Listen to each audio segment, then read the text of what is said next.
Hey everybody, happy day 12. Day 12 for me or whatever day it is for you. I come to you with a confession. I'm beginning with a confession here. But it was a very valuable learning lesson. Okay, here's what happened. I recently read somewhere that people who are sleep deprived are kind of operating on the same level as people who are lightly intoxicated.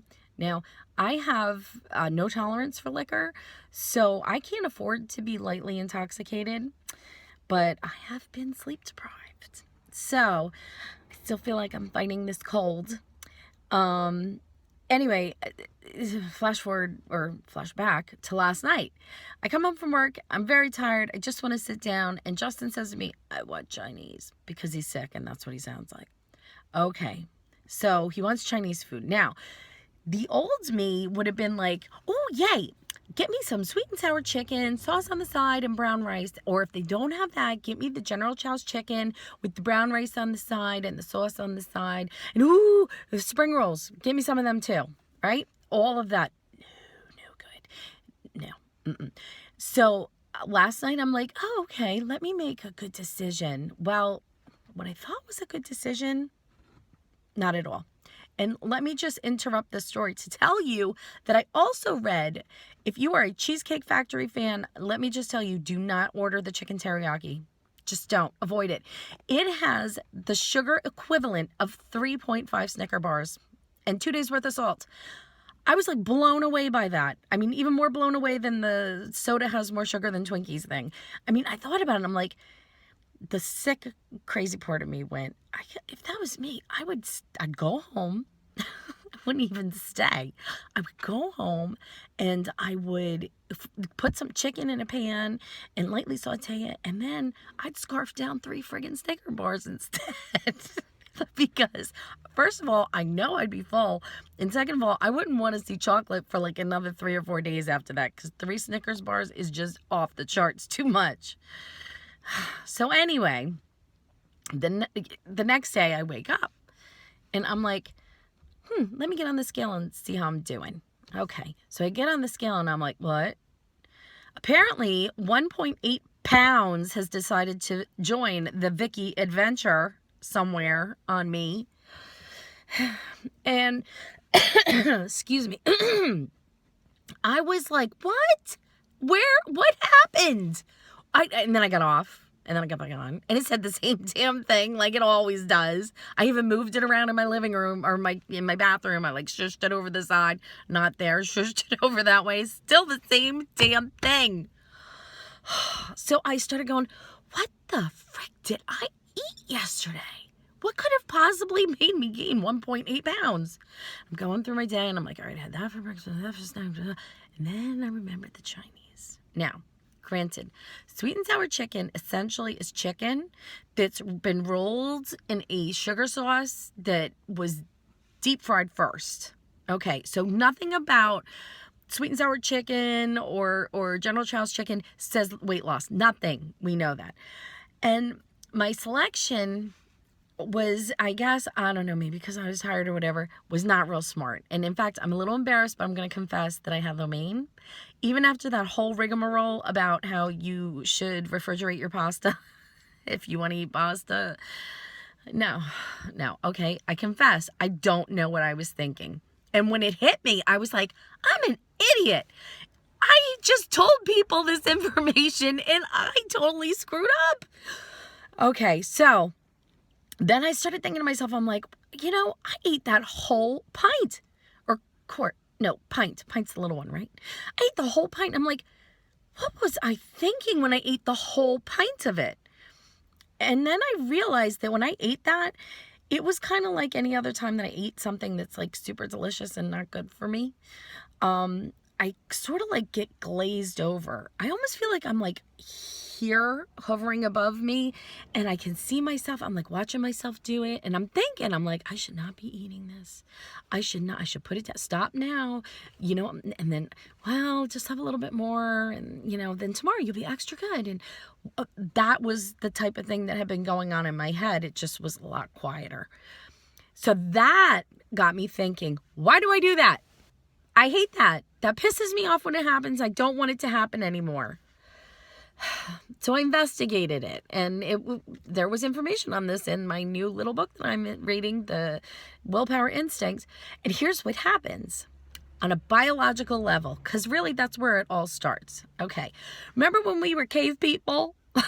Well, you don't, but your great whatevers do. If you ran into something that was sweet or fat or whatever, fattening or, whatever, you would eat a ton of it because there was a risk of famine, of starving to death. Let me just tell you, I'm going to try not to laugh because it's not funny if you're in an area where you could actually starve to death. God bless those people. I, however, do not live in that area, so I cannot use an excuse. I live in a farm town. If every friggin' store in our town ran out of food, I could just meander down yonder and pick myself a little something. There's no chance of me starving. Really, none. Zero. So, really, my primitive brain it needs to shut the hell up is what it needs to do. So, biologically, we've got that working against us. But here's what's happening to modern Vicky. Okay, I look at something and I'm like, that looks good. I immediately think that's, reward. Yay, let's have that, right? The minute that happens, dopamine is released into my brain. Okay, it's whipping through my system there. And the dopamine, all it knows is it wants. I want that. Eat that. Vicky, get that. Come on, let's have it. That's for me, right? Well, my body also has got some stuff going on because if it even comes close to remembering consuming something like that, it already knows before it even gets into my mouth, we got to lower our blood sugar. Okay, because there's some sugar coming in, and if you little blood sugars that are in there already don't step aside, we're going to have ourselves a big old sugar coma, and nobody wants a coma. No, nobody. So your blood sugar drops, and I don't know about you, but when my blood sugar drops, I get cranky, I get tired, I get a little irritable. So now you've got cranky and tired from the sugar drop. You've got your dopamine, ooh, yay, raising your heart rate, and now you are in the zone that's perfect for binge eating or eating something that you shouldn't or giving into a craving in general, right? So what do? Well, while your brain is doing its own little primitive thinking thing, if you have self-control somewhere, anywhere inside of you, it's going to say, whoa, dude, you totally need to protect yourself from yourself. You are not your friend. No. And if you have strong self-control, this is the good part. A different chemical reaction occurs. Really, your brain takes over and tells your body to get on board and let's get going. Now, if you remember when I was talking about the dopamine being released, I said that your heart rate raises, right? Well, here's what they learned about this. When your heart rate raises, you get more excited, you give into your cravings. You can actually strengthen your self-control by lowering your heart rate. So if you're in one of those moments where, oh my God, I just got to have that vanilla cream filled donut from Dunkin' Donuts, the one that's wrapped in it's been rolled around in the powdered sugar. If you're there, if that's where you are, if you stop and start to control your breathing, I know, it sounds crazy. Just stop and think to yourself, I need to slow down my heart rate by controlling my breathing without holding your breath. Because nobody wants you to pass out. We just want you to slow down. If you can bring your breaths to between 6 and 8 breaths a minute, you will be able to slow down your heart rate and take control of yourself. Now, I know that sounds like no big deal, right? But if you think about how many times you go, just in general, like when you're sitting around doing nothing, 6 to 8 breaths is a lot. So one of the hints that they told us was that it's actually easier to control exhaling than it is to control inhaling. Try to inhale slowly, but take your time exhaling. And if you can do this, and like they said it was, I think, between 1 and 3 or 1 and 4 minutes, you will definitely be able to stop your craving. So you don't have to go drink water. You don't have to walk around. If you can't do any of that stuff, control your breath. You can sit down somewhere, wherever. Sit in your car. If you're already in the restaurant and you're all sorts of looking at the donuts and they're right in front of you, take a step back and just stand there and try to control your breathing.